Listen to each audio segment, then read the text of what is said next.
अस्सलामुअलैकुम, मैं हूं डॉक्टर फ़िज़ा खान और मैं हूं पाकिस्तान। आज की बड़ी खबर से शुरू करते हैं जी। धमकियां, वार्निंग्स, तड़ियां, तेज़ाबी जुमले, गालम गलोच के बाद बिल आखिर मुज़ाकरात और मुकालमे के खूबसूरत अल्फाज सुनाई देने लगे हैं। पाकिस्तान तहरीक इंसाफ, जिसके रहनुमा पेशानियों पर बल डाले मुखालिफिन के कसबल निकालने के लिए तुले रहते हैं, उन्होंने हुकूमत से बिलाखिर कह दिया कि आएँ बातचीत से मामला सुलझाने की कोशिश करते हैं। यानी मुज़ाहमत बहुत हो गई, चलो अब मुफाहमत कर लेते हैं। बैरिस्टर गौहर, सलमान अकरम राजा से लेकर वो तमाम रहनुमा जो सुबह दोपहर शाम किसी डॉक्टर के नुस्खे की तरह हुकूमत को लताड़ते और धमकाते नहीं थकते थे, सब मुफाहमत की मीठी मीठी बातें कर रहे हैं। एक तरह से दरख्वास्तें कर रहे हैं कि प्लीज़ जिद जाने दें, आएँ बैठ कर बात करते हैं। मुल्क में तब्दीली की दावेदार पीटीआई के हैरत अंगेज यू टर्न पर सभी हैरान थे कि पीटीआई की पार्लिमानी लीडर जरताज गुल ने यह इंकशाफ करके मजीद हैरान कर दिया कि मुज़ाकरात का यह हुक्म किसी और ने नहीं, अडियाला जेल में बानी चेयरमैन पीटीआई ने दिया। गुज़िश्ता रोज़ नदीम मलिक साहब के प्रोग्राम में जरताज गुल ने कहा कि अडियाला जेल में एक मुकदमे की समाअत के दौरान वो, उमर अयूब और चंद दीगर रहनुमा 5-6 घंटे बानी चेयरमैन पीटीआई के साथ रहे और उन्हें सूरत हाल से आगाह करते हुए हिदायत भी ली। और इसी दौरान बानी चेयरमैन पीटीआई ने उमर अयूब, जरताज गुल को वकला से अलग करते हुए एक तरफ ले जाकर मुज़ाकरात का कहा और वहीं एक बा इख्तियार कमेटी भी कायम कर दी, जिसे मौके पर फैसले करने का इख्तियार भी दिया गया। पीटीआई के सेक्रेटरी जनरल सलमान अकरम राजा ने यह कहा कि हम हर एक से मुज़ाकरात के लिए तैयार हैं। यहाँ पर उन्होंने एस्टैब्लिशमेंट के साथ मुज़ाकरात के सवाल पर कहा कि हम हर एक के साथ बात करने के लिए तैयार हैं। मुज़ाकरात पहले भी मुमकिन थे और मुज़ाकरात हमेशा होने चाहिए। साथ ही उन्होंने केपीके में गवर्नर राज लगाने को गलत और बेवकूफ़ी करार दिया है और कहा है कि सूबे को मज़ीद इंतशार में ना डालें। कप्तान की रमज़ें कप्तान ही जाने। एक तरफ वो हुकूमत को एंगेज करने का हुक्म दे रहे हैं, मुज़ाकरात के लिए कमेटी बना रहे हैं, और दूसरी जानिब बैरून मुल्क पाकिस्तानियों से अपील भी कर रहे हैं कि पाकिस्तान पैसे ना भेजें या भेजने हैं तो कम से कम रकम भेज। ये पैगाम जो है, ये अपील बराह रास्त रियासत के मुआशी मुफादात पर खुदकुश हमले से क्या कम नहीं है।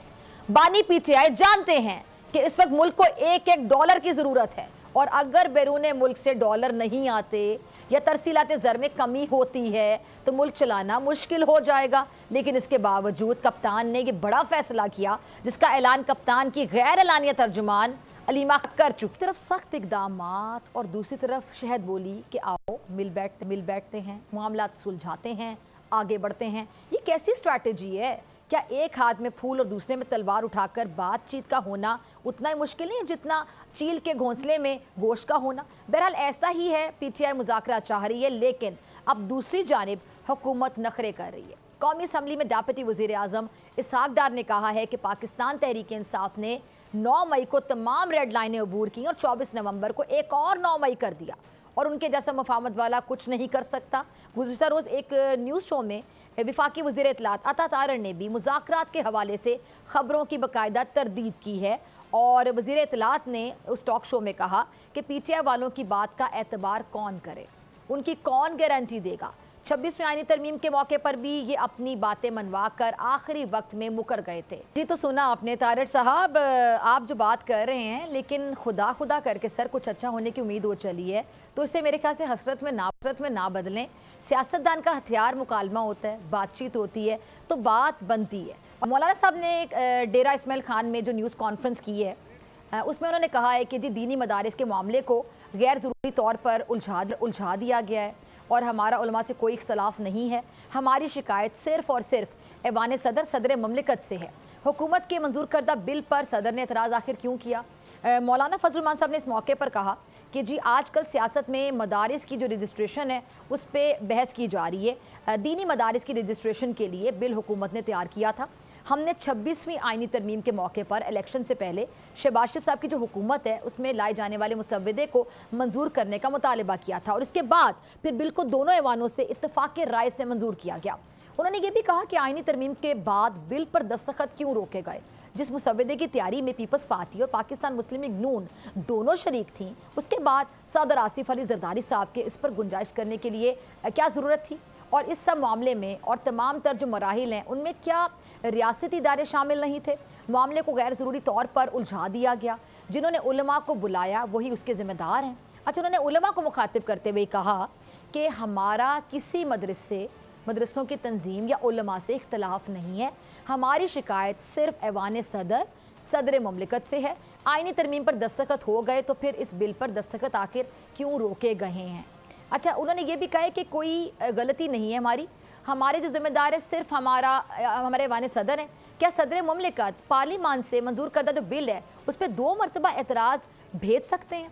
मौलाना ने यह भी कहा कि अगर कुछ मदारिस डायरेक्टोरेट ऑफ एजुकेशन में रजिस्ट्रेशन करा रहे हैं तो उसका मलबा हम पर ना गिराया जाए। उन्होंने ये भी कहा कि हमने मुतालिबा ये किया था कि जी इलेक्शन से पहले जो ड्राफ्ट लाया गया है उसे मंजूर करें, यानी मौलाना डट गए हैं और हुकूमत के लिए ज़ाहिर बात है ये चैलेंज है कि मौलाना साहब अगर डट जाते हैं। आज अच्छा अदलिया से भी अहम खबर सामने आई है और इंसदाद दहशत गर्दी की अदालत ने लाहौर में PTI के रहनुमा शाह महमूद कुरैशी, डॉक्टर यास्मीन राशिद और मियाँ महमूद रशीद पर फ़र्द जुर्म आयद कर दिए। और कल बानी PTI की जो भांजी हाजरा न्याजी हैं उन समेत 8 मुल्जिमान के खिलाफ फ़र्द जुर्म आयद की गई थी और आज कोट लखपत जेल में PTI रहनुमाओं के खिलाफ जलाओ घेराव के जो मुकदमे हैं उसकी समाअत हुई, फ़र्द जुर्म पढ़कर सुनाई गई। साथ ही अदालत ने आइंदा समाअत पर गवाहों को तलब भी कर लिया। यानी इसका मतलब है कि 9 मई के हवाले से इंसाफ का पहिया चल पड़ा है। अफवाज पाकिस्तान को गिला ये है कि जी उनके शोहदा की यादगारें मिसमार करने वालों, फौजी तनसीबात पर हमला करने वालों के खिलाफ ट्रायल रुक गए हैं, जिम्मेदारान कैफरे किरदार तक नहीं पहुंच रहे हैं। फ़र्द जुर्म आयद किए जाने के आगाज़ के बाद रियासत के सतून के शिकवे में शिद्दत यकीनी तौर पर कम हो जानी चाहिए, लेकिन हमारी अदलिया को देखना होगा कि इस इंतहाई हसास नौयत के मामले पर मज़ीद ताख़ीर नहीं होनी चाहिए। पहले बहुत देर हो चुकी है, काफ़ी देर हो चुकी है। सब्सक्राइब करें और बेल दबाएं ताकि कोई खबर रह न जाए।